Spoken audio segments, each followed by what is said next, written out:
Blog Talk Radio.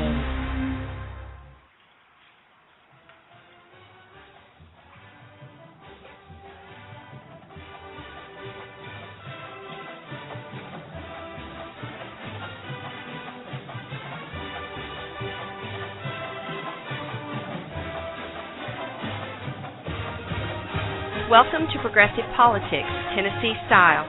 I'm the show's producer, Progressive Patty. Join my live chat along with Progressive Becky, our research director, as we learn about and discuss the show's topic. All opinions are welcome. If you have a question or a comment for the show's host, please call 347-426-3348. That's 347-426-3348. For progressive politics with a Southern flair, please welcome the Tennessee Progressive.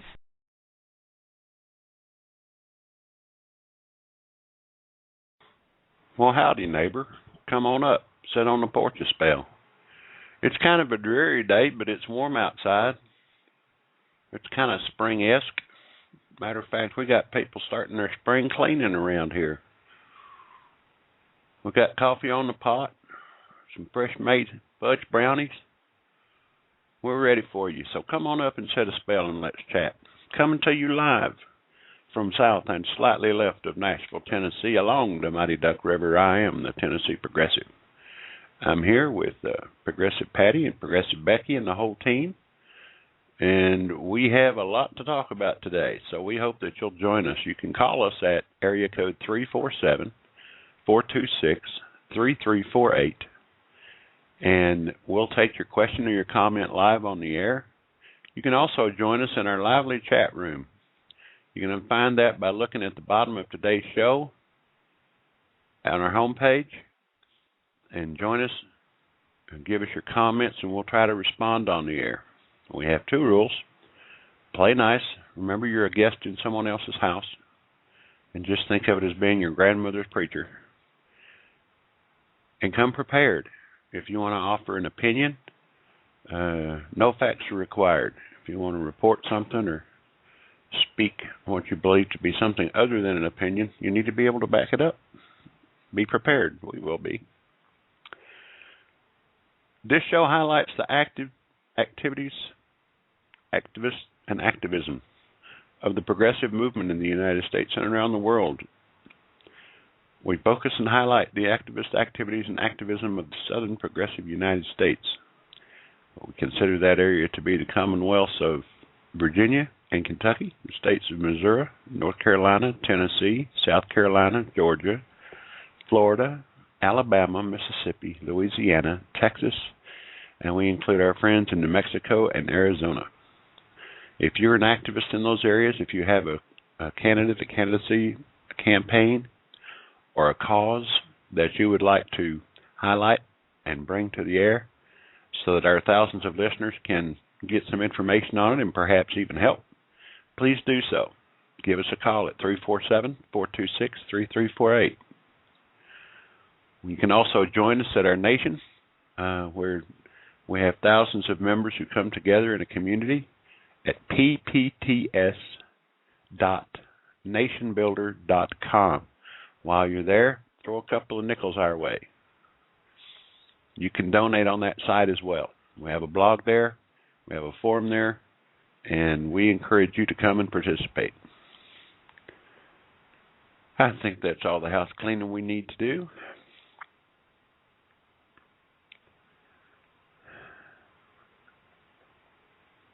It's an interesting day here in Tennessee and around the world. The Pope has retired to Gandolfo, and the Cardinals have met and not selected a new Pope yet. They'll start again next week. And things of the Catholic faith seem to be trucking along.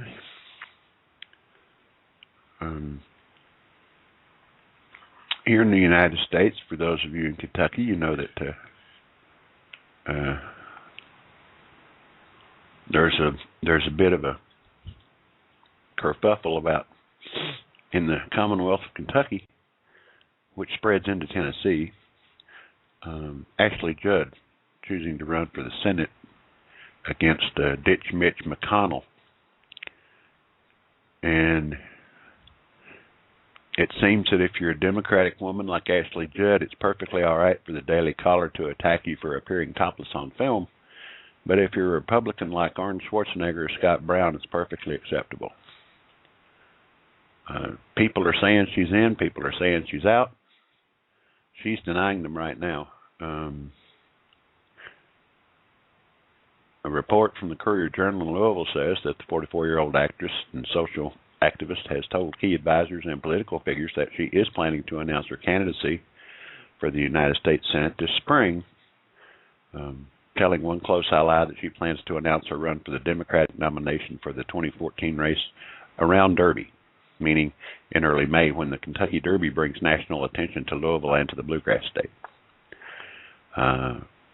When the Huffington Post reached her by email Saturday, she said, quote, "I'm not sure who's saying this stuff, but it is not I. I prefer as a fan of your journalism that you stay accurate and credible. We told everyone who called us yesterday these stories are fabrications." And there are a lot of people hoping that she does run. Put it that way. President Obama seems to be ready to choose the Secretary of Labor.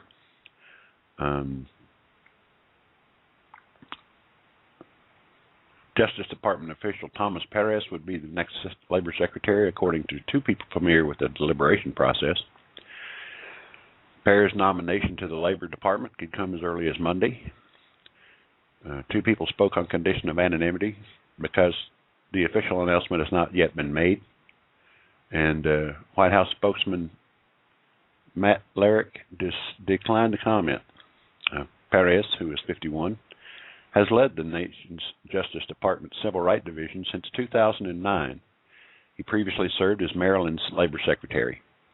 He's expected to have solid support from organized labor and the Hispanic community, which is eager to have Hispanic representation in Obama's cabinet.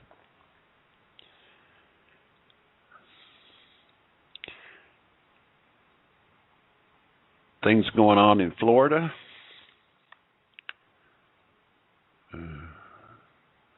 Including one of the most ferocious insects you've never heard of. It's the size of a quarter, and its painful bite has been compared to being knifed.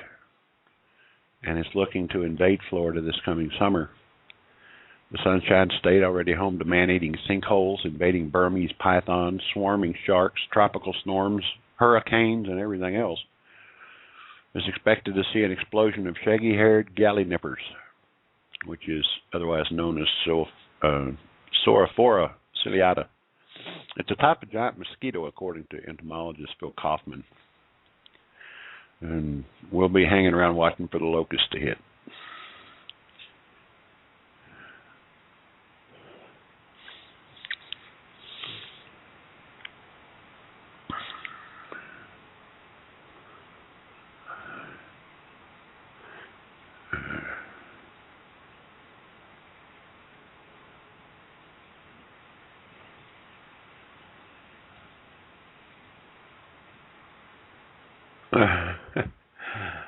There's some talk going on about the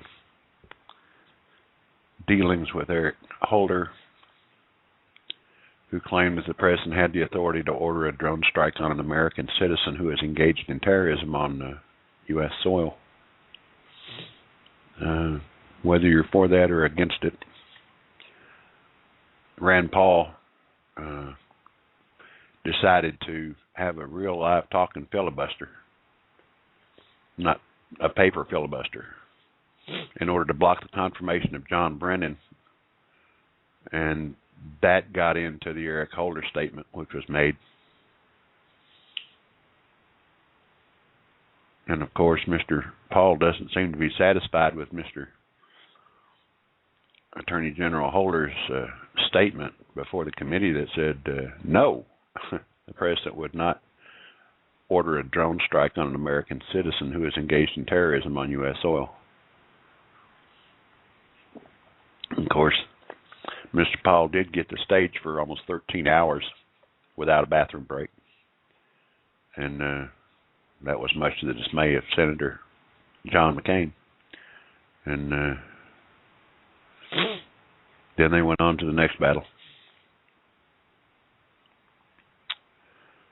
The state of Alabama, because it's not enough to have anti-union laws on the book merely as regular laws, Alabama Republicans are seeking to write it into their state's constitution that workers covered by a union contract don't have to pay any of the cost of their representation. The state Senate passed the proposed amendment, which now goes to the House and will be voted on in the next general election. Republican legislators there said all the usual things about how the law attracts jobs to their state, a zombie claim made every time Republicans are pushing such a law, despite being unproven and unsupported by any reliable data. But according to Democratic Senator Bobby Singleton of Greensboro, putting it in the Constitution is unnecessary because no one has tried to repeal the right to work law.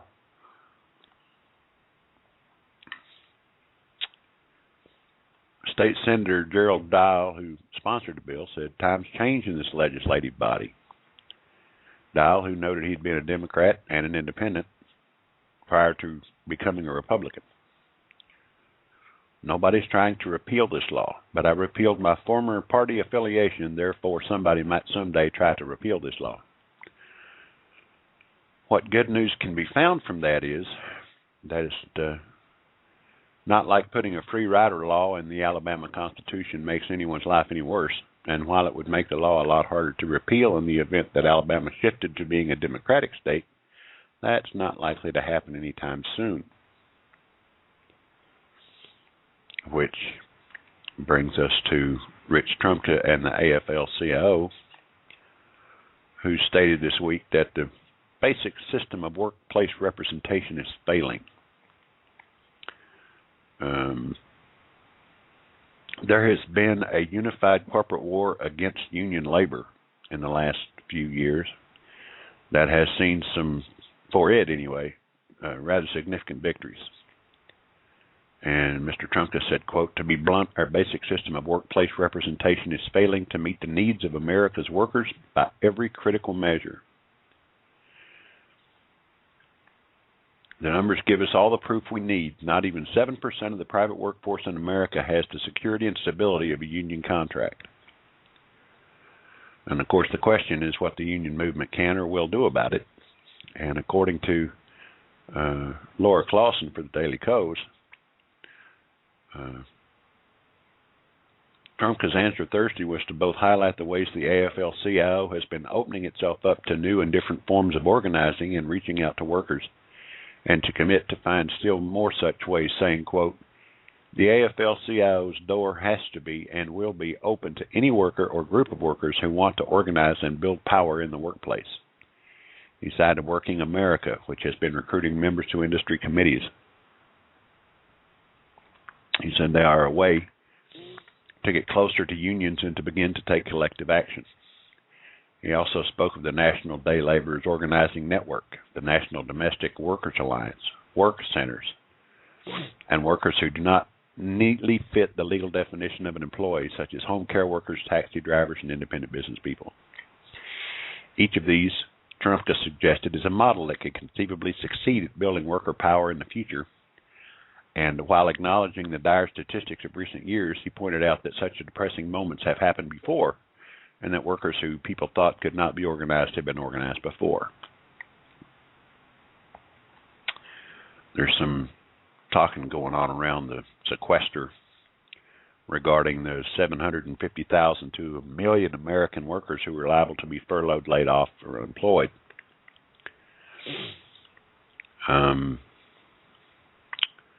The Department of the Army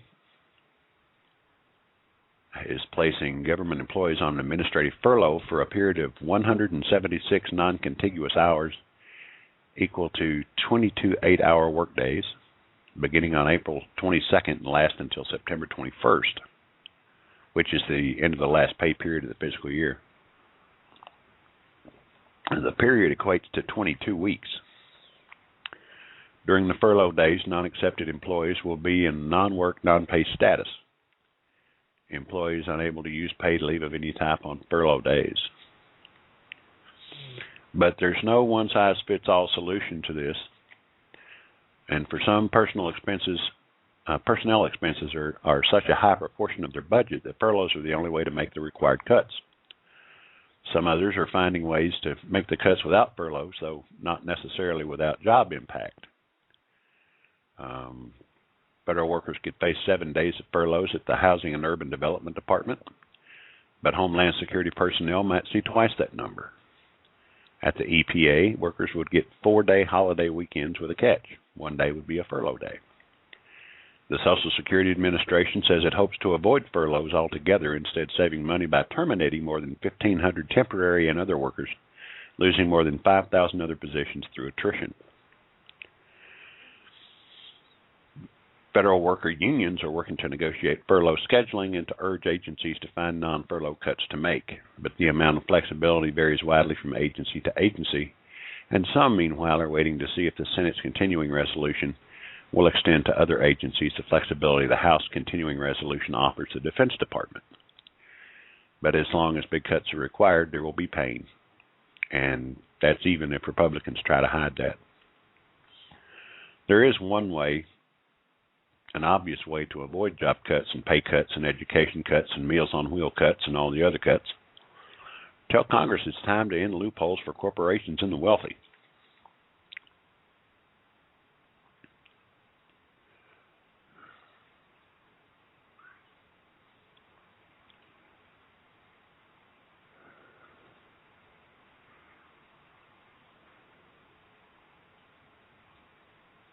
Well,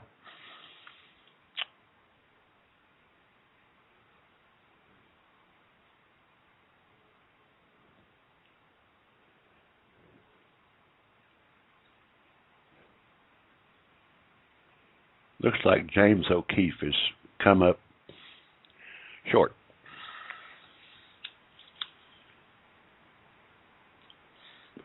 He was required to pay an ex-Acorn employee $100,000 settlement because he faked the tapes that got the person fired, and eventually the agency shut down.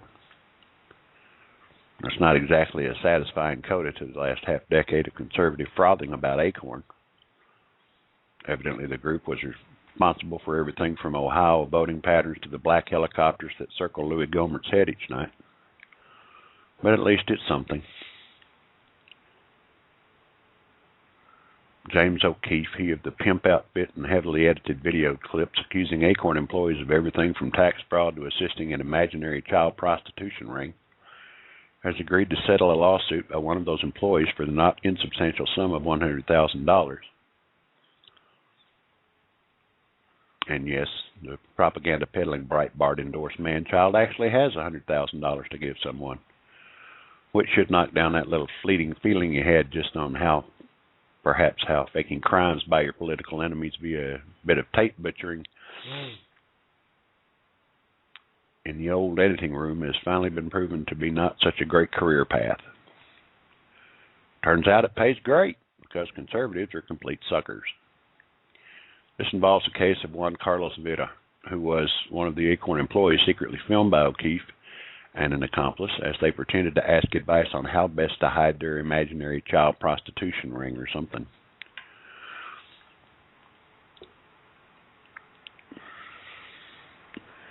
Mr. O'Keefe edited the tape to make Vera appear to be sympathetic to their queries. Unbeknownst to the tapers, however, Vera afterwards had immediately contacted the police to report the possible human smuggling. Acorn employees in other offices were also contacted police or found their story to be so obviously ridiculous as to be an obvious scam. Nevertheless, O'Keefe's edited Breitbart pedal tape made quite the splash in the media, with O'Keefe donning a pimp costume to conduct interviews as to how the nasty advocates for the poor are really criminal masterminds. That the tape was faked, however, doesn't really matter because Vera lost his job as a result of the tape and surrounding media hoopla. He immediately sued O'Keefe, who on Cat Reports finally settled the case this week. Congratulations. Now Mr. O'Keefe can feel free to get himself arrested in other contexts.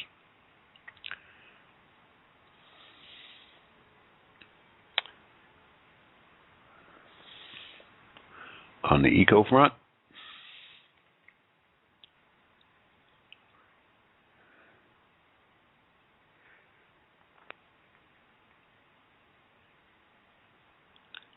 Looks like things are going eco. A story about something that's right in the world. It's a story of inspiration and real-world solutions, down-to-earth celebration of the most basic yet profound connection we have to the planet that sustains us, its soil and its crops. I encourage you to read that at the Daily Codes. It's on the front page. Yesterday was Happy International Women's Day. And, of course, because we've gone forward an hour on our clocks, we still consider today, some of us anyway, consider today to be Saturday.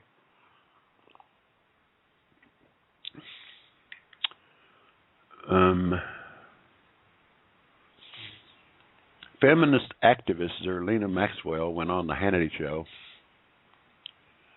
and said something rather non-controversial, the idea that men shouldn't rape women. And of course, deeper down on the internet, responses got even more scathing from bloggers who said she'd been oversimplifying, to the Twitter trolls who told her she ought to get raped. Thanks for the feedback, internet dopes. Why would anyone think that you need some sensitivity training? She said, I knew going in I was going to get a lot of pushback. I didn't think I would receive rape threats. I can't even go on my Facebook page. It's full of people wanting to rape me. It's too triggering. The amount of insensitivity is shocking. So what we learn from this is, if you dare say that someone shouldn't commit a violent crime, you deserve to be the victim of a violent crime. Steve Zimmer, the incumbent member supported by teachers, defeated his billionaire-backed opponent in the hotly contested Board of Education race in L.A. And City Councilman Eric Garcetti and City Controller Wendy Gruhl both advanced to the runoff in the race to be the next mayor of Los Angeles, with Garcetti taking 33% to Gruhl's 29%. Runoff will take place on May 21st and will feature high-stakes races for city attorney and city controller.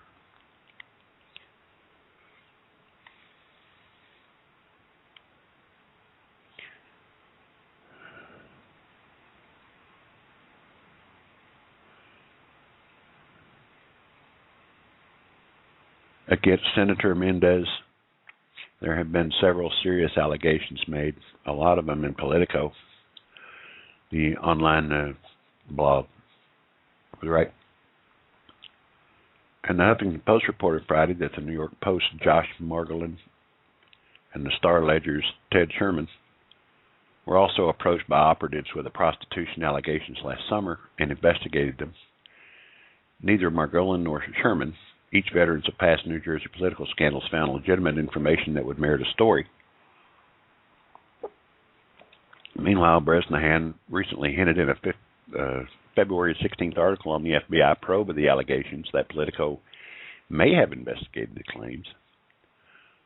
Bresnahan wrote that, quote, an anonymous contact has declined to identify himself in exchanges with Politico and other organizations looking into the allegations against Menendez going back to last year. And of course, those charges and allegations have been proven to be false, that a conspiracy was set up against him, and on those particular charges, he's been pretty much cleared. This week, Philadelphia closed 23 schools, and 19 protesters were arrested. They included Philadelphia students and American Federations of Teachers President Randy Weingarten. They were arrested Thursday in Philadelphia as they protested the city school closing plan. The arrest came as the group tried to block members of the City School Reform Commission from entering a meeting at which the commission approved a plan to close 23 public schools. This is what goes for school choice in Philadelphia. Students have the choice of a substandard online school. They have the choice to leave their neighborhoods to go to one of the city's notoriously corrupt charter schools. But now for many, there's no choice to go to a public school in their neighborhood. There was a McDonald's walkout. And companies are not even hiring for the job openings they have. The number of job openings has increased to levels not seen since the height of the financial crisis, but vacancies are staying unfilled much longer than they used to. An average of 23 business days compared to a low of 15 in mid-2009, according to a new measure of Labor Department data by the economists Stephen J. Davis, Jason Faberman, and John Haltewanger. People are being called back for 6 and 7 interviews and a battery of tests unrelated to the jobs they're applying for, at cost not just to the applicants who have to keep going back for more, but to the companies wasting their time on excessive interviewing. And Philadelphia's McDonald's restaurant saw a massive strike by customers and students. And we hear about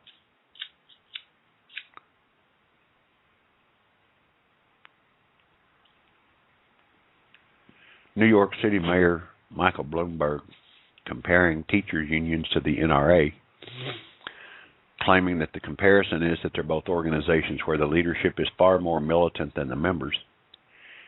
In fact, the leadership of the United Federations of Teachers, New York City's teachers union, is being challenged in an upcoming election by those teachers who think the current leadership is being too accommodating to the mayor.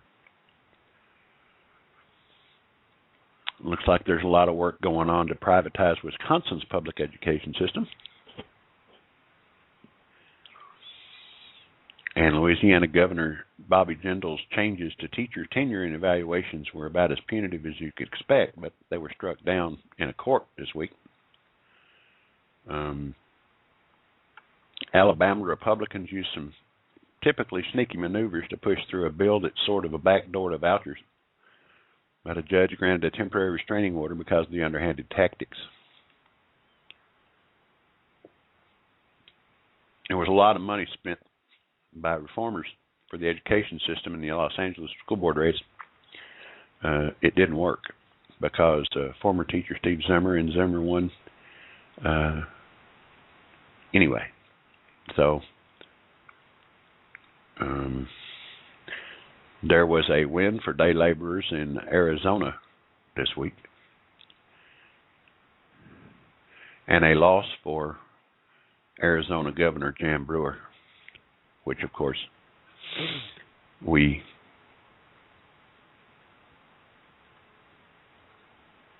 cry over. I got a tear somewhere. I know I do.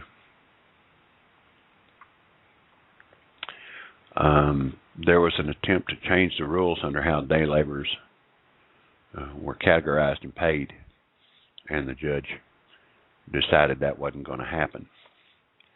The appeals court upheld a ruling that prevents police in Arizona from enforcing part of the state's 2010 immigration enforcement law that prohibited people from blocking traffic when they seek or offer day labor services on streets.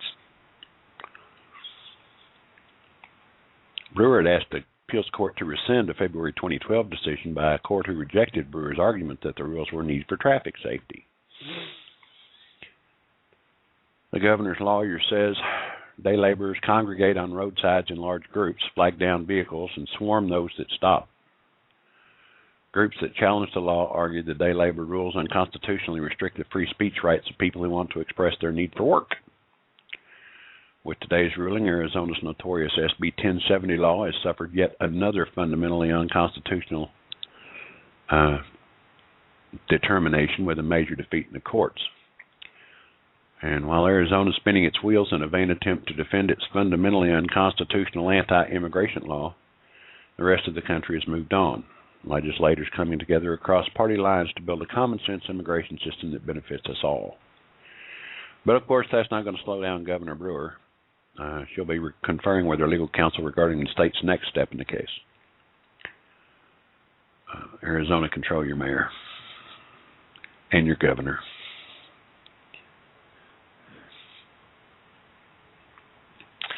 And that's pretty much the news from around the circuit. This is an opportunity for you to call and tell us what's going on where you live, issues that are on your mind, concerns that you have. This is our 51st episode, and we will be celebrating our one-year anniversary on air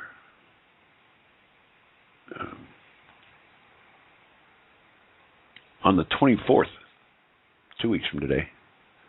And of course, next Sunday is St. Patrick's Day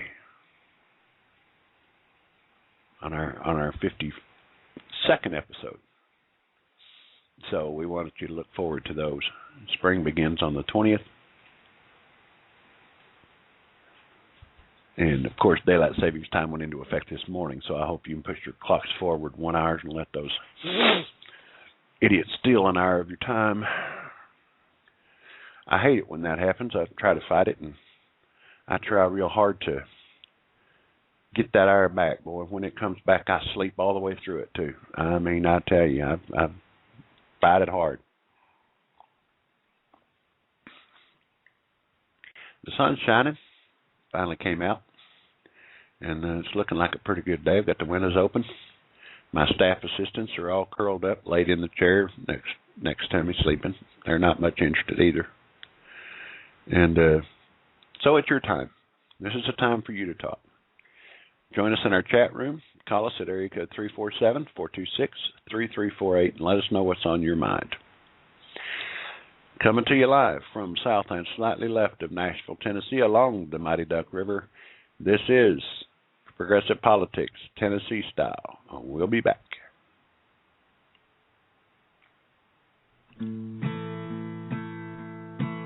Granddaddy used to press fake 5-cent pieces from the ore in the side of the hill. If he'd ever realized what he had back then, I probably wouldn't be sitting right here. But he never made any more than what he'd need. Never told Mary of the soul that he used to climb back there on his hands and his knees. He was almost 87 years old. Said he used to shine like silver. Said he used to make such a beautiful ringing sound. Said he pulled it out just to buy a little whiskey. Oh, and lay your wooden nickel down. Granddaddy used to run a white lightning, but Granny gave him Willard as his only son. And then he loaded up a wagon in the week he was born and headed out on his retirement run. He was fearing hellfire and brimstone had he gotten caught trying to peddle his wares. But he said he never saw another living thing on the road till he had gotten all the way over there. Sold it by the ounce like silver. Said he used to burn something fierce going down. Made a good living running whiskey, but God bless the day I laid it down.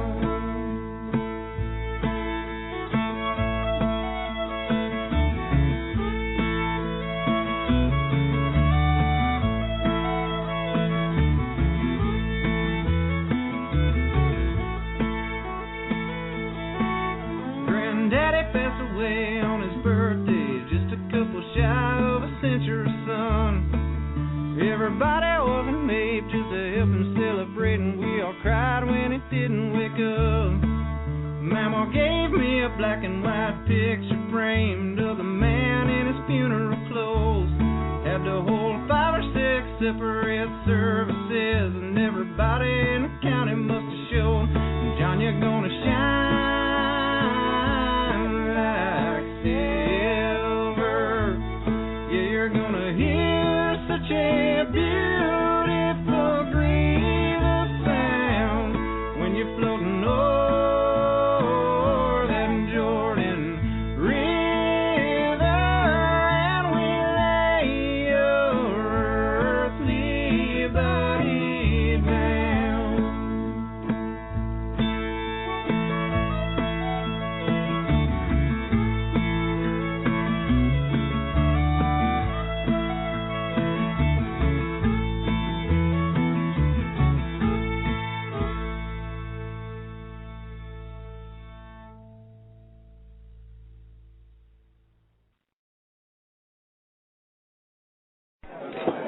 Okay, here's your ham on rye. Extra mayo.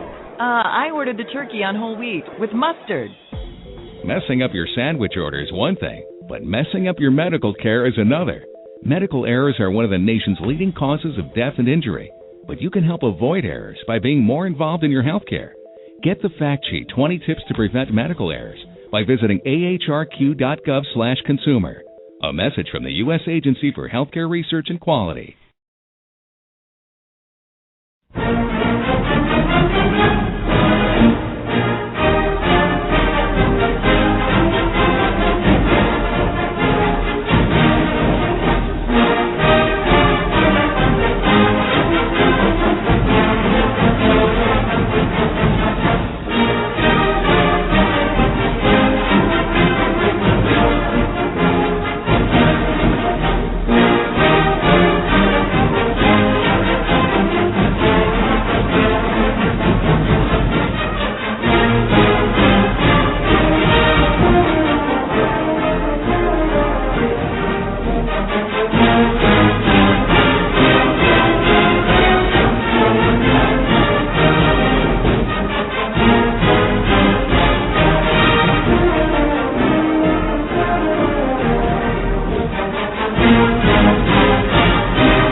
I'm Gary Sinise. You may know me as Lieutenant Dan from the movie Forrest Gump or as the bass player in the Lieutenant Dan Band. I've had the honor to meet many of our soldiers and veterans. It's a sad fact that some of our warriors, some of our nation's finest citizens, are wasting their lives through suicide. Suicide is not the answer. It's final. It robs you of your chances for a better life and brings pain and heartbreak to your loved ones. You don't have to go it alone. VA cares about you. VA is reaching out to veterans who are thinking about suicide. So reach back now. Don't wait. Call 1-800-273-TALK and press 1. Our counselors will not share your information with anyone. Thousands of veterans have had the courage to call. How about you? Call 1-800-273-TALK and press 1.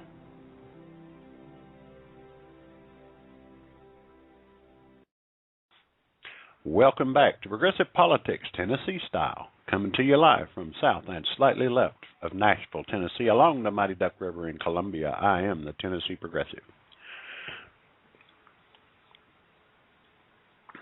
There's some explanation required. I'm reminded during the labor movement and the labor activities of the last 3 years that it is the Badgers of Wisconsin who have been leading that fight. It was they who banded together on the State House steps, and they have been fighting ever since, from the governor down through their districts, and they have also suffered the greatest. So every opportunity I get, I want to give them a little shout out, and I choose to do it through one of the best fight songs that was ever written.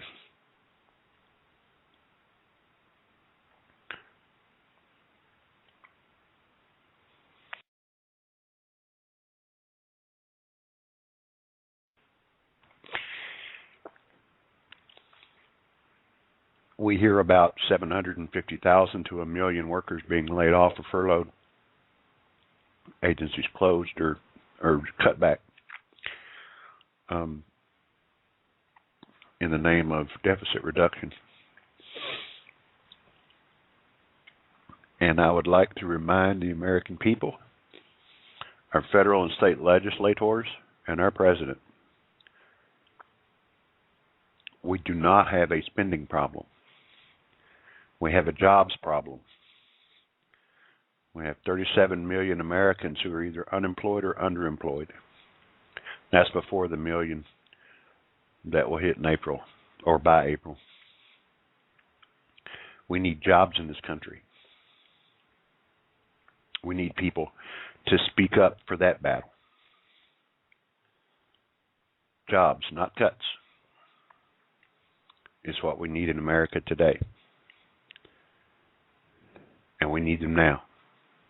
We don't need menial minimum wage jobs. We need meaningful jobs with employee benefits, such as a 40-hour week, overtime pay, holiday pay, days off, health insurance, and retirement. We also need them for our professionals who are being assailed at every turn, like our teachers and our cops and our firefighters and our nurses.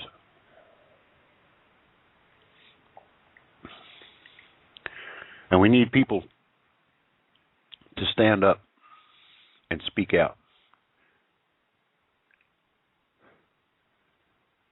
Progressives are, regardless of party, those who act. And we need progressives. We need progressives who will speak truth to power so that things change, so that they can become the change they seek. And that's what the progressive movement in America has become. Truth agents. It doesn't depend upon your party, it depends upon your citizenship. If you're a citizen of the United States of America and you vote, you need to be such a voice. You need to be willing to do what you can with what you have, where you are, even within your neighborhood. This does not require, some kind of wild uniform and unruly behavior. We need progressives to speak in the boardroom, and we need progressives to speak around the kitchen tables in your neighborhood to talk to people. We have a project that's going on right now. We're just starting it up. It's called the Progressive Voice. And we want to get 292,000 progressives specifically placed, one in each precinct in the country, before the 2014 elections. And we believe that there are 292,000 citizens out there who are willing to speak truth to power, to hold their electors accountable and their electeds. When you hear a lie, call it for what it is. Call your representative, your senator, your state rep, your state senator, your governor, your congressman. Be aware of what they're saying. When they speak the truth, encourage them and thank them. When they speak a lie, call them on it.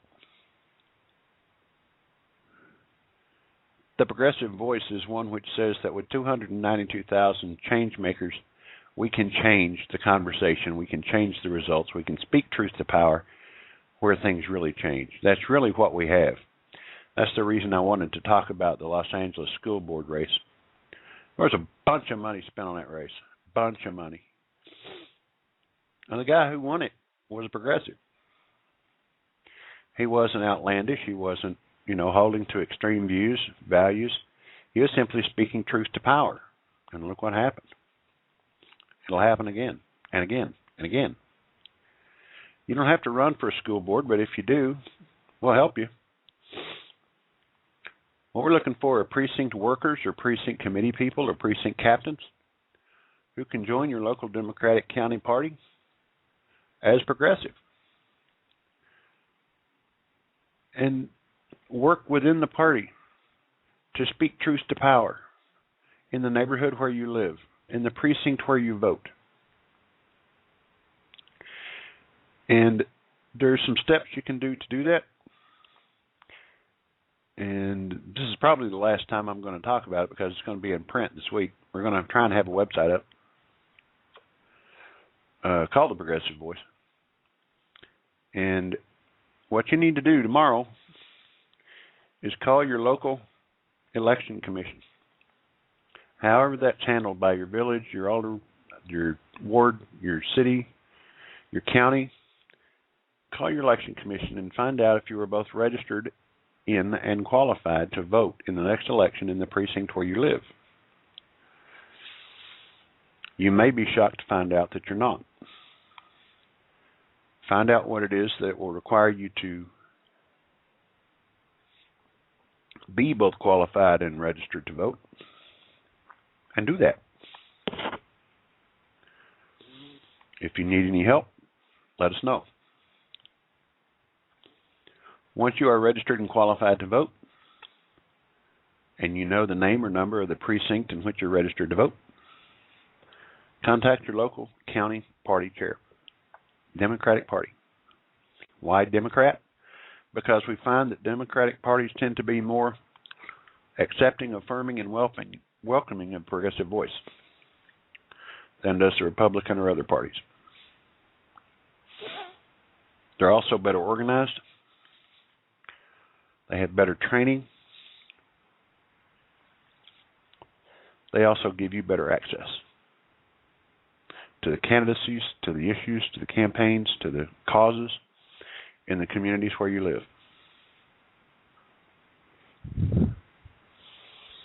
Find out who your precinct committee person is. There should be 2 of them. You may be shocked to find out that you don't have one, or that you don't have 2. And if that's the case, volunteer. To serve as a precinct committee person until the next conventions, which usually are held in May, or around then. And if you like it, you can get elected to the position. If you do have committee people, get the name and contact and get a hold of them and say, I want to help. What can I do? I can give 2 hours a month doing, I like to do this, I hate to do this, I'm willing to do this, can you teach me to do this? And it might be something as simple as walking a neighborhood where you live with your candidate. It might be stuffing envelopes or answering the phone at a party headquarters. It might be having a home meeting for a cause that you believe in. Do something. That's what Citizen does. Citizen acts. We have training that is available from the precinct helper to the federal office candidate. And we either have it presented or we'll get you hooked up with those that do. We've got an amazing tool resource box here. And believe me, with a national effort, we can have all that we need. We have printed documents. You can get them from your party. It's another thing the Democratic Party tends to be very good at, and that's training. I've trained entire county parties at once, and I've taught online at the Kennedy School at Harvard. And we do everything from campaign management. You know, if you want to be on a campaign and you're not sure how you can contribute, we have training for you. If you want to be a candidate, we have training for you. And we'll get you hooked up with people that can help get you elected. We'll teach you how to write a letter to the editor. We'll teach you how to have a telephone party and call your congressman. We'll teach you how to raise money for your campaigns and your candidates and your party. And we can do all that with a progressive voice in every precinct. And that's our goal. 292,000 progressive voices. And we want it. We'd like to have it by 2013. That's our first target date. 2013. 292K. Progressive voice speaking as a unified statement across the country. It's one of the things that we've failed at. Everybody gets really involved in their own little micro world, and the larger scene doesn't quite come together. This organization will come together, and we will speak to issues from a progressive voice. If you would like to become involved in that, when you contact your local election official and you have your precinct information, and you've contacted your county party and gotten aligned with your precinct committee, drop me a line at tnprogressive@netrootsradio.com. Again, that's tnprogressive@netrootsradio.com. Let me know the information that you have on your precinct, your county, your state, and we will put you into our database. We'll hook you up with some information. We'll write you letters from time to time, and you can contact us. Let us know what you need, any questions you have, and we'll be there to work with you and get you hooked up with people local to you, close to you, in your town or your city, your community, so that you can join forces and come to agreement on how you want to address a particular issue that's important where you live. Because from the courthouse to the State House to the White House, we need a progressive voice in this country. There's enough lying going on to fill out anybody's bag of shoes. We'd like a little truth to come out. Some truth, as Al Gore taught us, is inconvenient. But it's necessary, because that's where change happens. And we have to speak the truth louder than those who would tell us the lies. We can do that if we have a unified voice. And we want you to be a part of that voice. It's called the progressive voice. And we'll have a lot more information on that in the coming weeks. 37 million Americans without a job.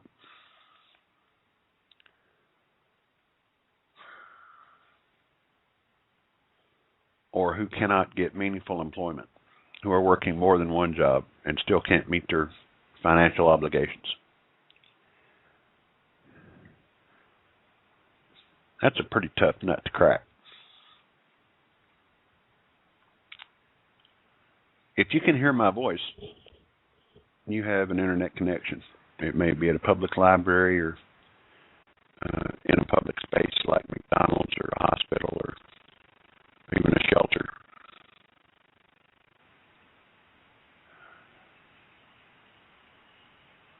How are you doing out there? Rumor has it, not great. Now, I will tell you that as bad as many Americans have it today, and I know this offers no succor or comfort, there are nations around the world who are much, much worse off financially than we.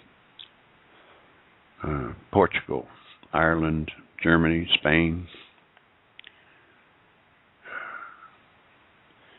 Great Britain is in a double-dip recession. Greece is all but bankrupt. The Eurozone is, as a unit, suffering greatly.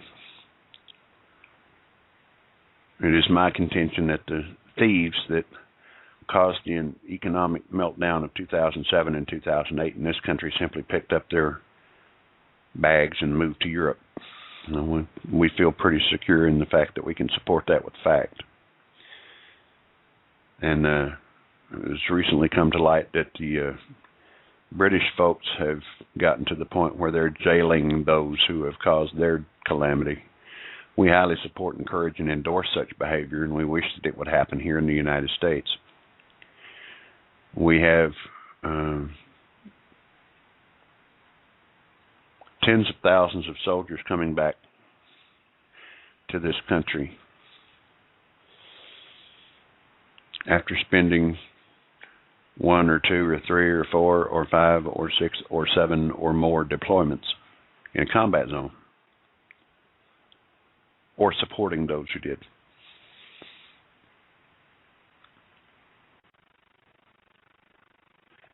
And they're coming home to an America they don't remember because they've been in a place they'll never forget.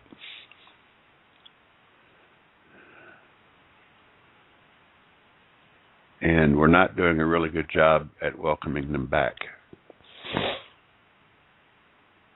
You know, veterans never ask to be thanked.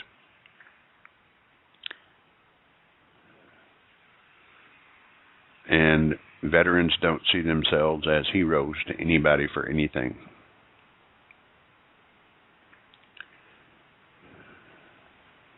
They did what was asked of them or called of them to do by their country.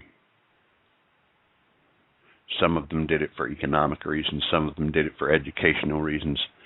Some of them did it because they have a wandering spirit and wanted to see a part of the world they'd never seen before. And by the third deployment, they know what they were in for. And they also knew that with each deployment, the likelihood of their return alive or whole was greatly diminished. And I have friends who were deployed multiple times who had to realize that reality in their own lives. They have families. They have sons and daughters and wives and husbands and mothers and fathers who all of a sudden are now their primary caregiver. And they have to deal with that on a daily basis. Every moment of their life is a remembrance.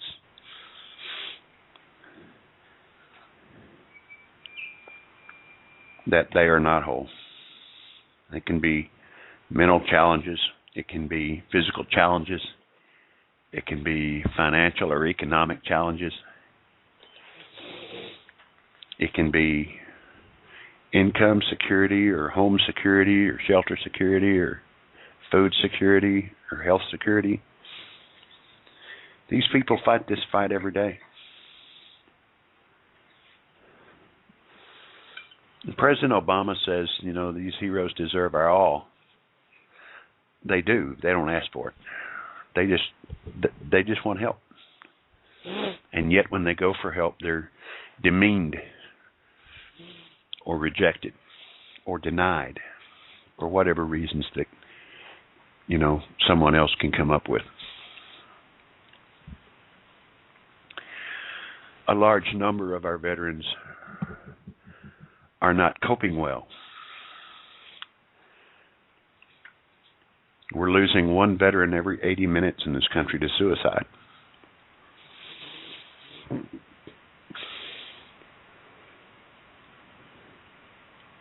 You know, I remember the Rambo movie where John Rambo says to his Colonel Trotwood asked him, "John, what do you want?"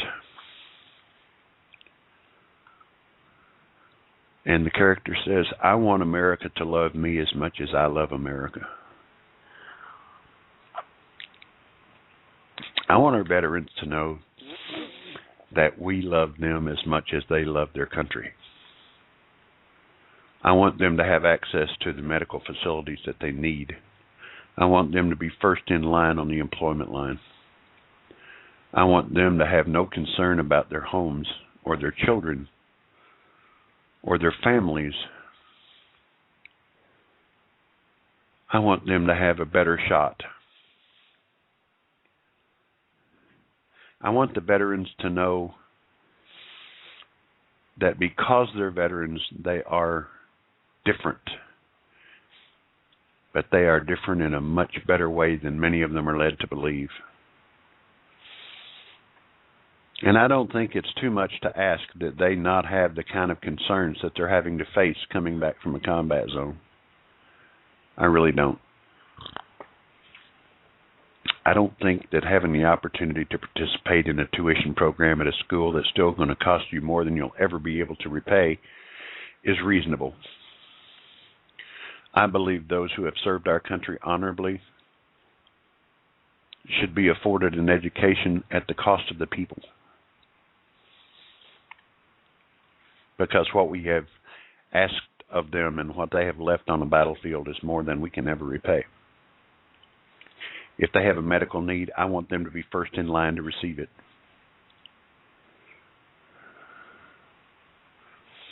I don't want them to hear there's a 16-month wait for the first visit to the Veterans Administration. I really don't. We should give home loan guarantees to veterans. We should do that again. Of course, for my money, we should just give them a home because there's, a few million standing empty right now, thanks to the fraud of the mortgage companies and the banks who made out like bandits and got bailed out and then ditched. If we want to repair this country, one of the things we have to do is we have to be fair. Now, what I've indicated may seem to be to some unfair. I'm a veteran, and I'm biased. And I hate the fact that we've lost those that will never come home. And I really hate that we're losing those who are home, that they're having to suffer in their own country the kinds of things they would never suffer in a different country. They're my heroes, too.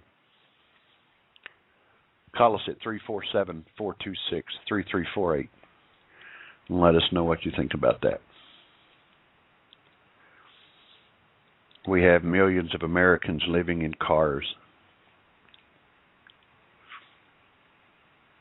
We have families living in shelters. We have families who are destroyed because of financial incapability. Families who choose the sons and daughters to go to the shelter with mom or dad so that they all get fed. Children who refuse to tell their classmates where they live because they don't have a permanent address.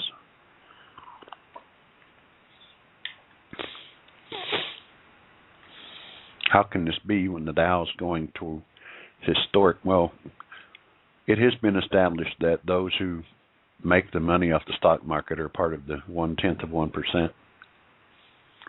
That the compression in the distance between those that have and those who don't is even greater than it's ever been before and seems to be going on without any sense or semblance of slowing down.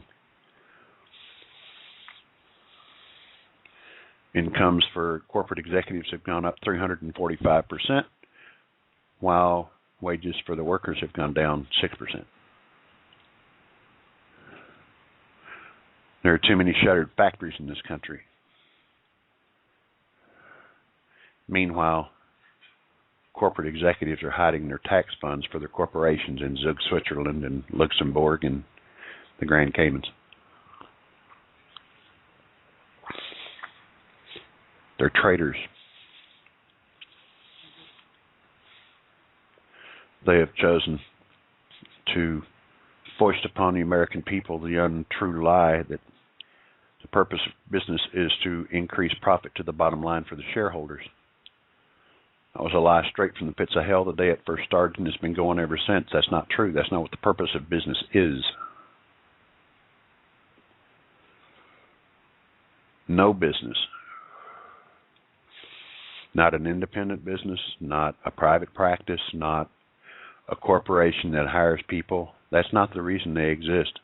They're given charters by states and commonwealths for a particular reason, and that is that they are by definition able to increase their value by increasing the goods and services that they provide, increasing the community where they serve. And more than simply a job, they bring value to their community by their presence. Now, when that need has been met, and when they no longer bring value to their communities, states have the right, and in my particular mind, the responsibility to dissolve those corporations. And when a corporation is getting all kinds of government contracts, but is not paying the government a penny, in fact is receiving billions in paybacks by the government, while they hide trillions of dollars of profit, in tax, In foreign lands, they're economic traders as well as patriotic traders. We hear that some corporations are coming back to America, but their jobs aren't. The only thing they're doing is reopening their headquarters or opening a plant here for 100 workers while 20,000 are in China or in other countries where working for $1.35 a day, 18 hours a day, 7 days a week is totally acceptable. Where the human rights laws and the environmental laws and the safety laws are entirely different.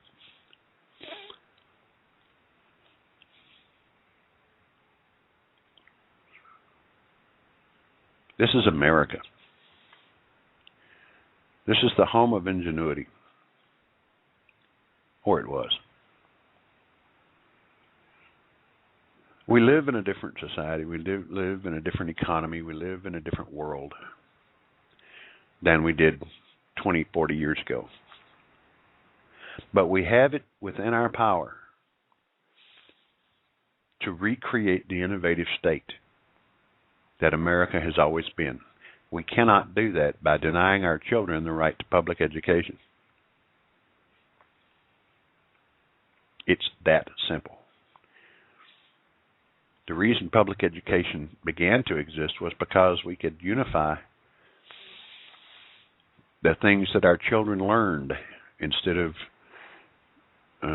private schools and churches where they learn deep religious principles and how to extend their faith communities at the exclusion and isolation from the rest of the world, to apprenticeship schools where you learned how to be a carpenter or a plumber or a printer or a tinsmith or a farrier or a cooper, and nothing else mattered, to the idea that everybody had the right to learn as much as they possibly could learn according to their own passions and dreams.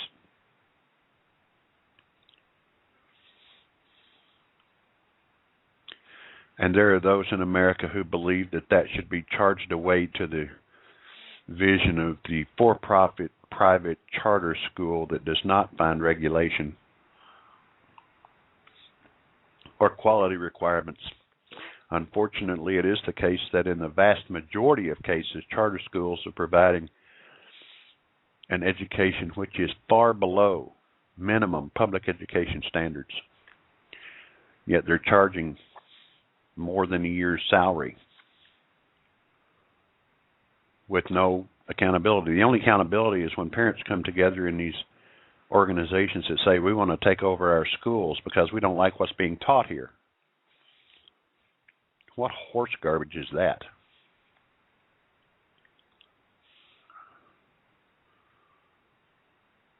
That's like telling a brain surgeon you're going to, take away his right to do his job because you don't like the color of the instruments he uses in the operating room. He's a brain surgeon. He does one thing: brain surgery. And unless you can perform brain surgery, you really don't have the right to comment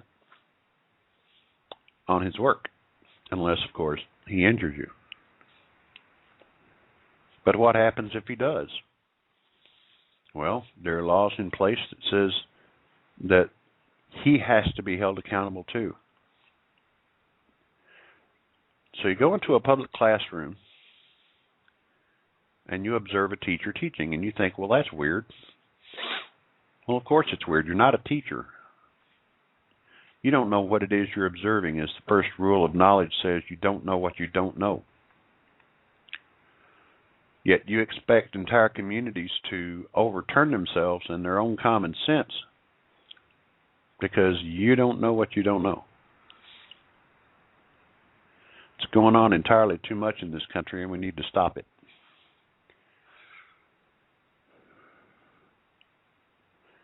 Because you have more money you can spend on campaigns against common sense so that you can make more profit. Really? Well, in the case of public education, who is the victim there? First, of course, is the teacher. More often than not, a completely well-trained, dedicated, passionate individual who has but one purpose, and that is to ignite the imagination and innovation within each student that he or she sees. Then, of course, you have the student who finds it extremely difficult to be in a positive learning environment when they're hungry, or they haven't slept, or they're not clean,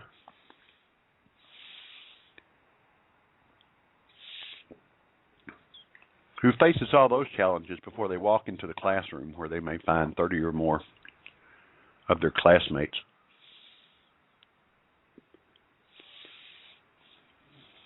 And going from morning till night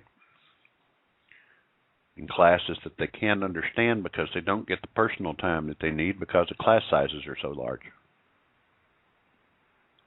To the schools themselves, who get graded on artificial terms that mean nothing to anyone except a blame line and a budget. We don't have the comfort and luxury of saying no to education in this country. And we certainly don't have the obligation, the privilege, or the responsibility to shut down public education in this country because it is a treasure of this nation. We don't just educate students, we provide the world with top flight leaders in every field imaginable. We don't do that through charter schools or private schools. It's been done through public education. Well, times are changing. No, they're not. Our appreciation of that treasure is changing, that's for sure. And we need not to let that go. We need to fund our schools, our public schools. We need to empower our teachers to teach, which means we give them what they need and we get the hell out of their way and let them do their jobs. And the argument suddenly becomes about tenure. Well, they get these benefits. Well, they deserve them. Again, you don't know what you don't know. You don't know that a teacher may spend a third of their income over the year providing basic supplies to their students in the classroom whose parents can't afford to give it to them, like pencils and paper, pens. They provide all the decorations for their classrooms to make their environments welcoming and learning possible.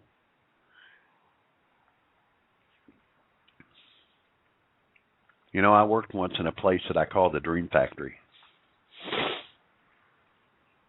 It was a blank screen, nothing on it. Boss says to me, "What do you want to do?" I told him.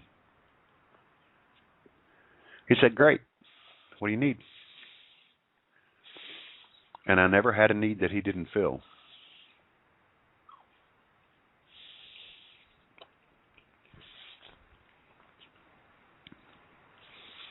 It was a wonderful experience. And I built a team of 19 people. Direct supervision of 19 people.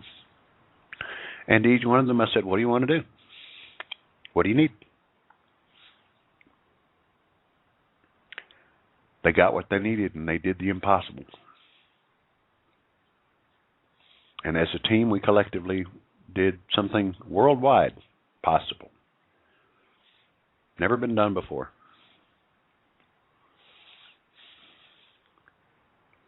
Then the team got broken up. The company moved.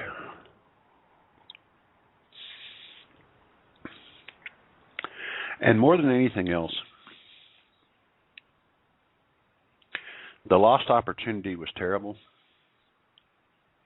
but the betrayal was even worse. And it negatively impacted many lives. Some were able to overcome it. Some were able to live within it. Others didn't. And I look at our public schools in the same way. They're supposed to be dream factories. They're supposed to be places where the ignition of imagination happens. They're supposed to be places where innovation is begun. These are the leaders of tomorrow that we're talking about. We don't have the luxury of ignoring that or to making less of it than it should be. And when public education is under the kind of attack that it's under these days, we as a nation suffer for it. We can argue about whether one should teach A or B. That's an argument. And yes, the community has the right to speak out to the standards it thinks that schools should live up to. And yes, communities have the right to say that they don't believe that, it's the best use of resources to teach A as opposed to B. And that's their opinion, but they're not the experts, and therefore they don't get to make the final decision. What we need are truth agents, and what we need are empowerment agents. We know that charter schools do not work as effectively as a well-funded public education system. We know that. We now have discrete evidence of that. And we know, to a large degree, that those who are most in favor of private for-profit charter schools own them. And therefore, they have an ulterior motive to endorsing them. As a businessman, I think it's perfectly legitimate for someone to advertise their wares. I don't think it's legitimate for them to have an unfair advantage because they're the governor of a state to say we're going to do away with public education and we're going to have private charter schools and they're all going to be my charter schools and I'm going to get paid for it. Jeb Bush.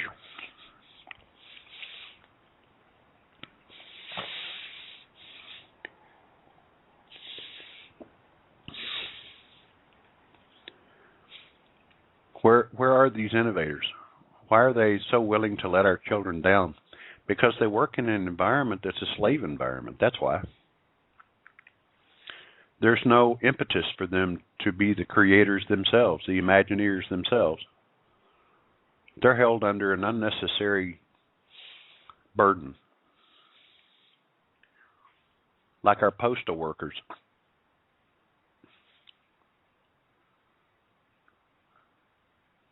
You remember them.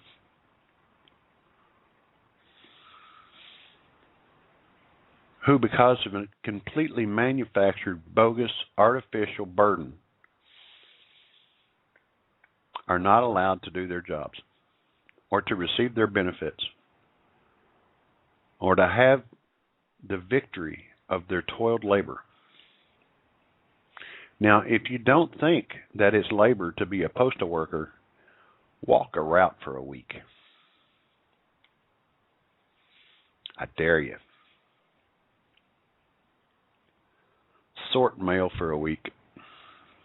Work behind the counter at the post office for a week. And change your mind, I guarantee it. Strangely enough, it's a place where you can see the absolute worst in your fellow man.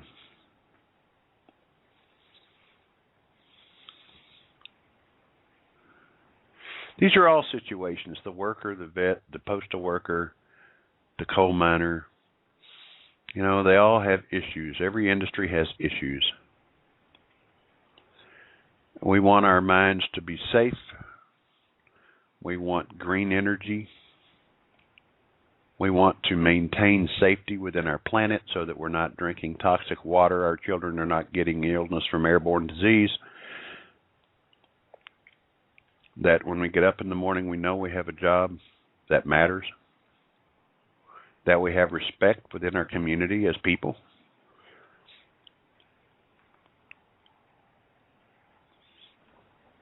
And that in the microeconomy around our kitchen table, we can walk away with solutions instead of problems. We believe that every human being is of value, that every human being has merit, and that all citizens of this country are equal. all of them. The black ones and the brown ones and the red ones and the white ones. The men and the women. The elderly, the poor. Gays and lesbians. Veterans and active duty military. In whatever capacity you want to see them or whatever compartment you want to put them in, if they are an American citizen, there is a basic, fundamental foundation upon which no one can breach. As is the case in the time of war, we've set aside several of our personal rights and liberties to make us all more secure. It's time that we start living in peace now. To know that we created two wars that were completely unnecessary.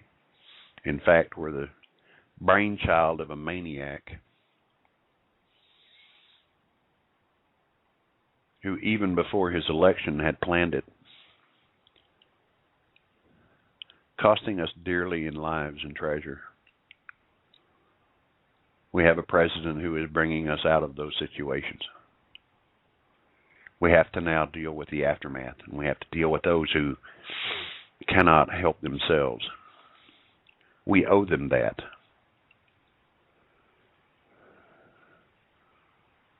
Are we going to make good on the debt? And the way that we can make good on the debt is for each of us to sit and seriously consider one question. What are you going to do about it? It's a reasonable question to ask. It's a necessary question to answer. Because what we got in November 2012 was a 4-year opportunity to save democracy. There are those with all the money available who are spending it wildly, even as we speak, in local races and county races and statewide races, trying to permanently shift the tide so that we're not equal. To a majority of them, the idea of a corporatist plutocratic theocracy is just fine, thank you very much. But it no way resembles democracy. No way. When a company is run by a corporate board, that's one thing. But when a country does it, that's something else. There's a lot of talk going on about the legacy of Hugo Chavez and what it was that he was, or how his government ran, or what he left. It was up with Chris Hayes this morning, I guess, when they were talking about that. And what they came away with was, we don't know yet. It went from a dictatorship to a democracy to something. But to his countrymen, he was a hero because he brought them back self-respect and imagination and the belief that anyone doing their very best could make a difference and to become something that would be reason for pride and respect. That they could care for their children, that if they got sick, they would get help, and if they went to work, they would be paid.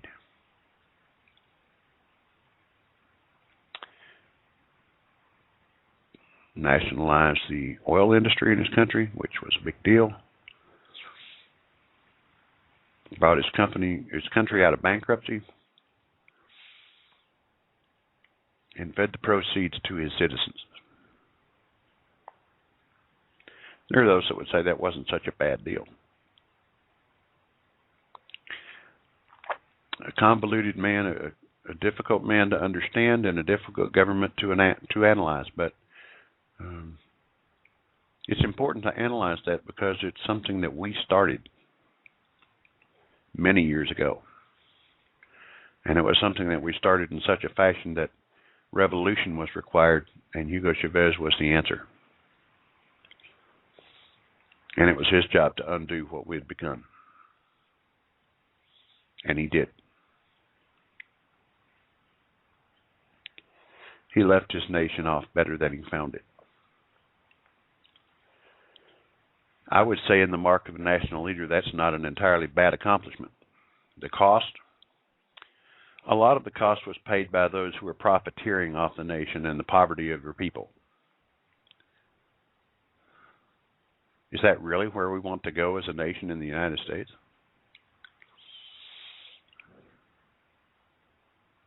Really? I don't think so. But if we remain silent, silence is consent. We need to bring up candidates who help understand what national democracy is, what patriotism really means.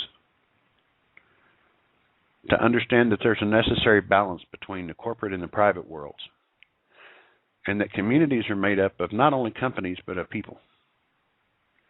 And when people are affected, companies should be the first to respond, not the last, and they certainly should never be the reason for the poverty.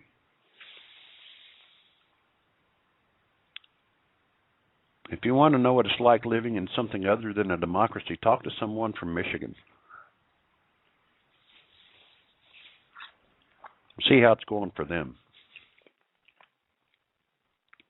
But you have to listen, and you can't look away,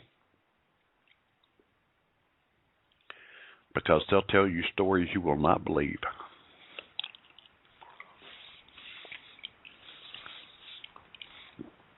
Why is it that we still do not have an Equal Rights Amendment in this country?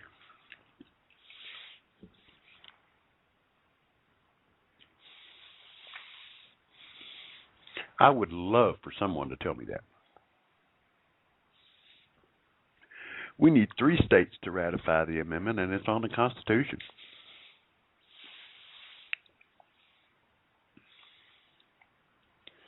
No, it's not in the Constitution. No, the Equal Rights Amendment is not dead.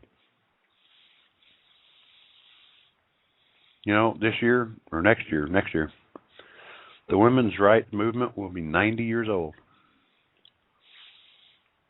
I mean the current form now, not the original. Current form. And there still is not an Equal Rights Amendment to the Constitution of the United States.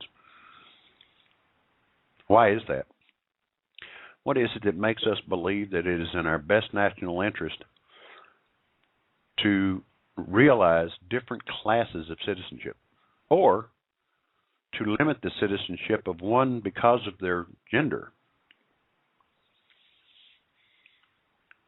Doesn't make sense.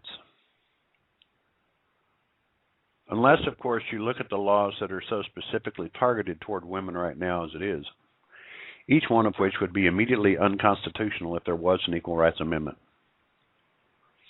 We don't tell men how they can get health care, what health care they can get, where they can get it, or how it is delivered. Why do we do that for women?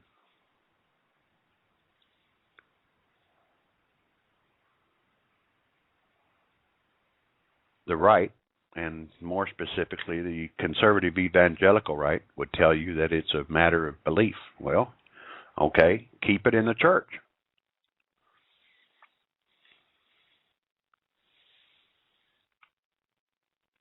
Simple. Render unto Caesar those things which are Caesar's, and unto God those things which belong to God. But do not confuse the two. They don't like that. We're not a Christian nation. No, we're not. From the time of our beginning, we've been having immigrants who had many, many different beliefs, many of which were humanists, mystics, deists, agnostics, atheists. They weren't allowed into this country because of their religious beliefs. They were not made welcome as citizens because they were Christian, or even because of the color of their skin, or because of their gender.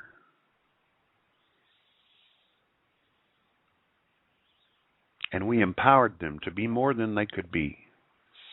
in communities of caring individuals that lifted each other up. That as the community grew, everyone within it grew. Hence comes the term, a rising tide lifts all boats, not just yachts, and not just Baptist boats either. There was an article in our local paper this week by a guy who is railing on the fact that, where I live in my county has turned into a completely amoral county. And evidently he's the only one in the county that has any morals at all, and it's his job to whip us into shape and conform us whether we want to be conformed or not. Of course, this is the same guy that would fire somebody because they voted something other than Republican. You see, there's a wall. There really is. It exists for a reason. And it starts with the First Amendment to the Constitution. We should be free from religion, and religion should be free from us.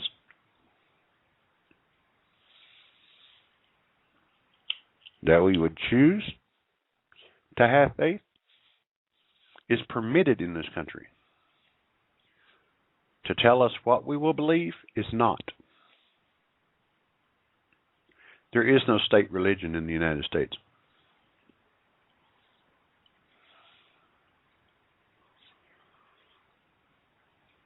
And if you have no religion, or your religion is one that does not accept Judeo-Christian values, that does not make you less of a citizen.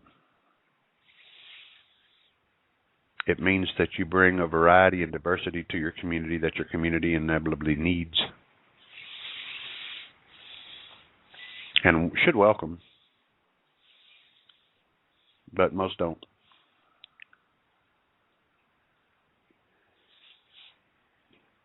That every citizen has the right to vote. I would say the obligation to vote, but I would say the responsibility to vote from an informed point of view. And any voice which is silenced is of a person who is not free. And as Dr. King said, unless we are all free, none of us is free. And I don't care what your color is. I don't care what your race is. I don't care what your religious background is. I don't care who you love or where you work. I'm willing to accept anyone as they are. It is not my purpose to conform anyone to some other rule.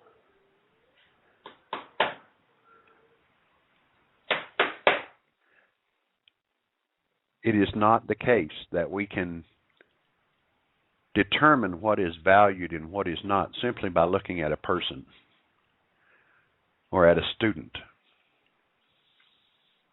Our job is to empower them to the greatest depth possible. Unless and until we do, we as a nation are letting our people down. To say that women don't have the right to determine their own medical treatments or the course of their own medical care is just unacceptable. It's not something we should be doing. What are we telling the young girls who are growing up around us in this country today? The same thing that we've been telling them since 1842 or 1772? Really? How come the guys get to move forward and the women have to stay back in the 1700s? Where does that make sense? Why are we taking a larger proportion of our population and restricting their access to possibility? Even childbirth in a normal, perfect medical environment is not guaranteed. There are still plenty of medical problems with childbirth. And 1 in 9 have a big problem with it.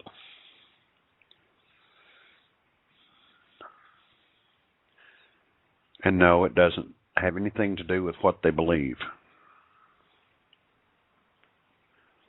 It has to do with the vagaries of the human body. Yet we've made those who care for such women run from their jobs because of unreasonable and unnecessary manufactured crises. And instead of holding them accountable, we let them off the hook by saying, well, you make a mistake and, every human being has a value, and we put a cap on it, and there's no human worth more than that.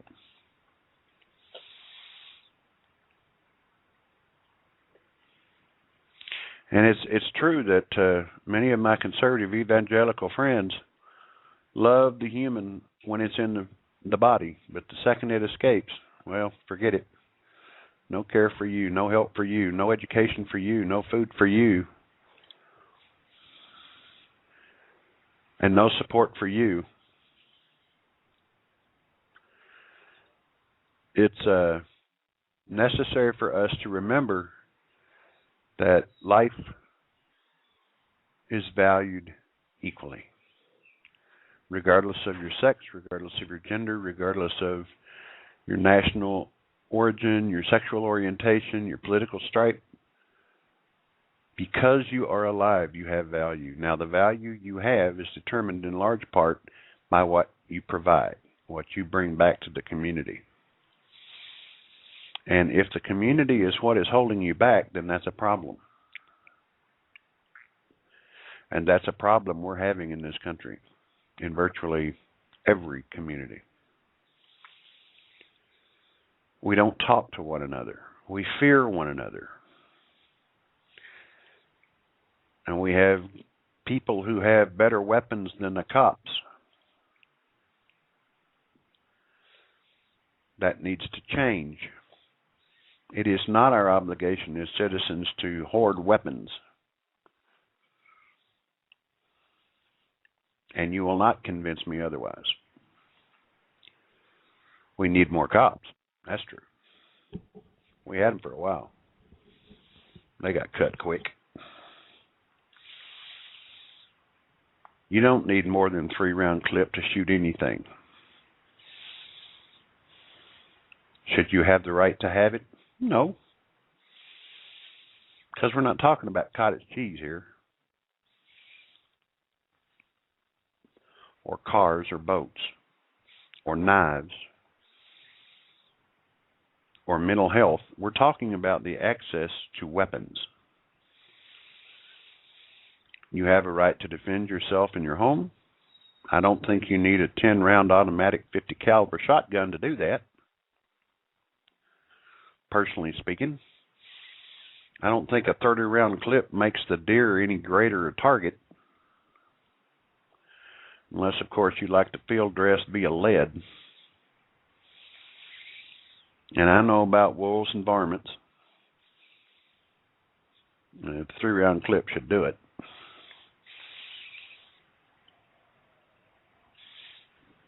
And if you're an individual alone on your farm and you run into a pack of wolves, I would suggest you not start shooting. You will anger them.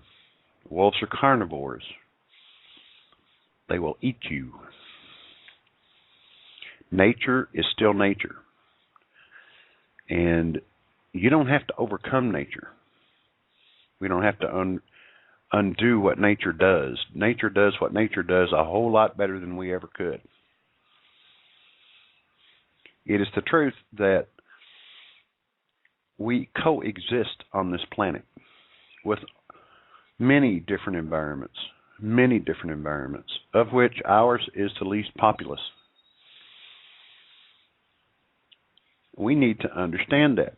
We need to understand that we're guests here. We need to understand that our lives depend upon this planet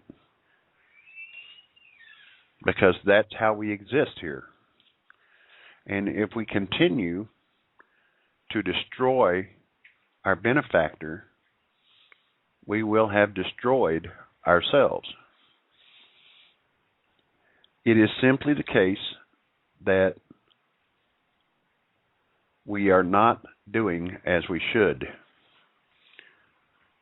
And it is important for us to realize in the doing of that we are the ones who are inevitably going to pay the price for it. You know, we talk about how do you handle crime. I would tell you that there's a simple way to handle crime, and that is to empower the police to enforce the standards of your community, and for the community to say as a whole, we will not have this crime in our community anymore. If you believe that it is your right to sell drugs or to kill people or to, do the stuff like that, you need to go to a different community, because this community will not allow it. As a community, we will come against you. One of the things that our police officers need right now is support, and they don't need your 50 caliber weapon to do it. They need your voice. They need you to stand up in your community and speak truth to power.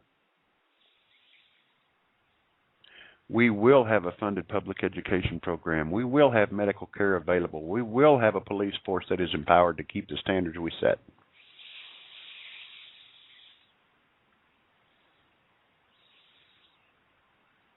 That's what citizen does, you see. Citizen acts. You don't have a right to remain silent and continually whine and complain.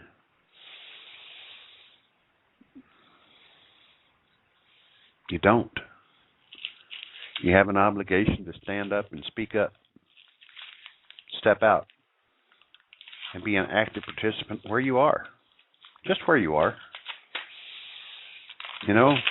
You can't solve all the problems of the world. You can't make everyone okay. But that doesn't mean that you concern yourself only with yourself. You live in a community. Community matters. And it is supporting that community and lifting up that community through your teachers and your preachers and your candlestick makers that the community grows. And where you can, you should. It's really that simple. I don't have much. There's so much I cannot do. But that which I can do, I must do. That's been a guiding principle my whole life. That's why I'm on this radio show. There's much I cannot do. But that which I can do, I must do. It's really that simple. And there's not a lot to be said after that.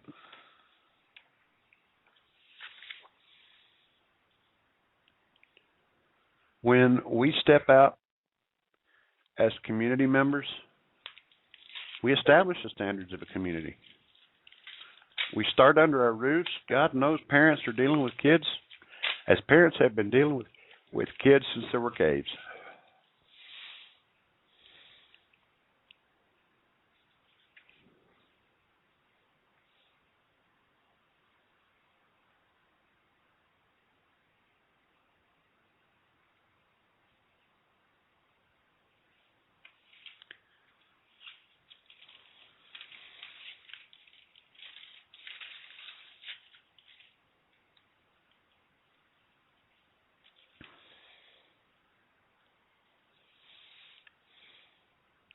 What are you going to do about it?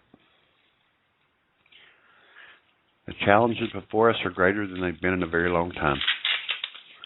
There's no doubt of that. These are hard times, and we do not have the luxury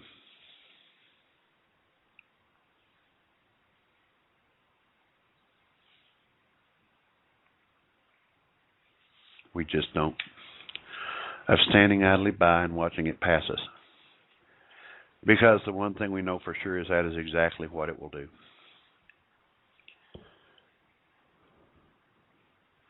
We got, in November of 2012, 4 years to begin to basically change the direction of our country. One, by protecting the possibility that we could ever do such a thing to ourselves again or allow others to do it to us. And two, to stand as communities of citizens who say enough. We do not support politicians who lie. We do not support the lack of education for our children. Now, to say that the public education system is perfect would be a lie. But if you look over the long haul of the last, say, 300 years, public education's done us a pretty good deal. We have vocational, special technical training schools now that we never had before. Our public and private universities are the greatest they've ever been. We have new people coming out of school who want desperately to teach and to teach well. They should not have to settle for minimum wage in a temporary job. And no, it's not enough that they have a job. It's the job they have. That has been our standard. Let's keep it. Let's require our corporations to be corporate citizens again. Let them be responsive to the communities they allegedly serve. And if they don't pay their taxes, they're traitors. They're traitors to their communities and to their nation. It's that simple. I don't know how you can call it anything else. They have the right to make as much money as... No, they don't. They don't. They just don't. They have a right to pay their fair share, to receive the benefits that they receive as corporate citizens. And if they make a reasonable profit, that's fine. But if they do it on the backs of their workers, that's not fine. This is America. When did we forget that? I don't know. We allow health insurance companies to rule us. We have a president who wants to reel them in, and all he gets is grief for it because the health insurance is, it's a pretty big lobby. And it doesn't really like the notion of having less profit. So, when the government tells them they can't charge $10 for an aspirin, they get upset. And there's been this time when we went from healthcare managed care to doctor care. And doctors were told they had to order every test in the book, and now they're being told they're not medically necessary. Therefore, the medical insurance companies that required them to make the tests are not going to pay for the tests they required them to take. So it's a time of turmoil, and it's a time of change. We still have 25 million uncovered Americans, the people who have definite health needs that can't get the health care they deserve. Now, Obamacare did an awful lot to bring more of those people into the health rolls so that they could get the basic care that they need. That upset a lot of people.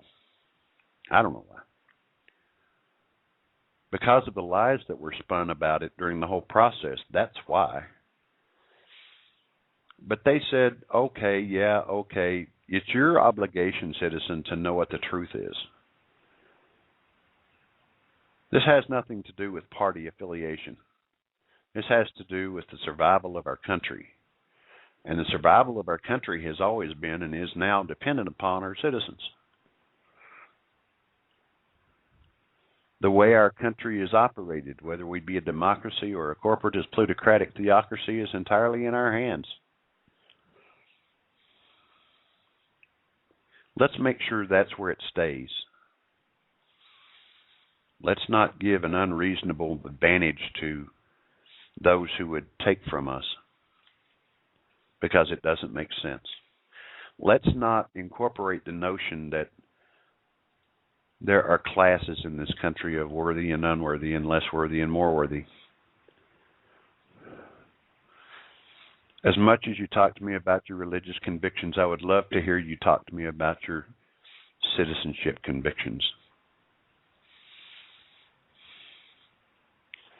How come you can go on for days about religious freedom and liberty, but you won't talk about the rights and liberties of citizens, regardless of their national origin or their race or their sexual identification or their gender?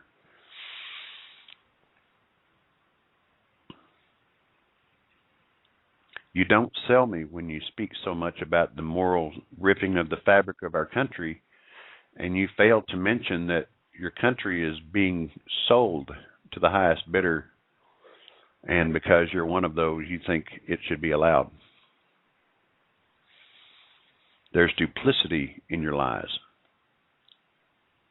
And many of you are not even smart enough to know it. But most of the people who hear my voice are. And what I'm asking you to do is to let that voice be heard. 292,000 strong. Become part of the progressive voice. Participate where you live, within 12 blocks of your house. It's really not difficult. It doesn't take a lot of time, and you'll be amazed at what happens to you in the process. It's one of the greatest gifts as citizens we have. It's called exercising the franchise. You can exercise it every day. The question is, what are you going to do about it? If you feel hopeless in your economic situation, you don't have to. I told you before, I'm attached to some folks who can help you bring income to your kitchen table. All you have to do is drop me a line and let me know you need some help. Get you hooked up. If you want to be a progressive voice, if you want to be part of the solution, there are things you can do. Drop me a line. I'll get you some help. tnprogressive@netrootsradio.com. Next week we'll celebrate our 52nd episode. And hopefully we'll have a special guest that will bring a lot of energy and power and passion to a cause that we should all believe in.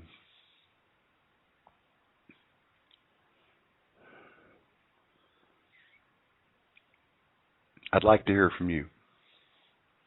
Drop me a line. Join us in our chat room. Call us on the show. This show will be re-aired on Tuesday evening beginning at 11 o'clock Central Time over at netrootsradio.com. You can listen to us in the replay there, and invite your friends to listen in too. You can also, of course, at any time listen to our archive shows through iTunes, or just come to the show's website at blogtalkradio.com/PPTS. Coming to you live from south and slightly left of Nashville, Tennessee, along the Mighty Duck River in Columbia, I have been the Tennessee Progressive. Be a voice for truth. When you speak truth to power, things change. And let us know what you're doing. It makes a difference. Maybe you can't solve all the problems of the world. Maybe you're having trouble just solving the problems around your house. Let us help. We used to link arms together all the time to help one another out in time of need. Let's do it again. Right here on Progressive Politics, Tennessee style. We'll see you next time. Bye-bye for now. You've just seen your doctor, and he's ordered blood work, x-rays, and other tests. But what does it all mean? Well, you should ask. The single most important thing you can do for your health is to ask questions. Be an informed and active member of your healthcare team. Remember, your health begins with you. To learn the types of questions to ask, Get the brochure, Be Prepared for Medical Appointments at ahrq.gov/consumer. A message from the U.S. Agency for Healthcare Research and Quality. Thanks, Tennessee Progressive, for another amazing show. If you liked what you heard today, or if it made you question what you thought you knew, please join us again next Sunday at 2:30 p.m. Central Time for another informative show with the Tennessee Progressive and Progressive Politics Tennessee Style. And remember, when you see something that needs change, ask yourself, what are you going to do about it?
Okay, here's your ham on rye. Extra mayo.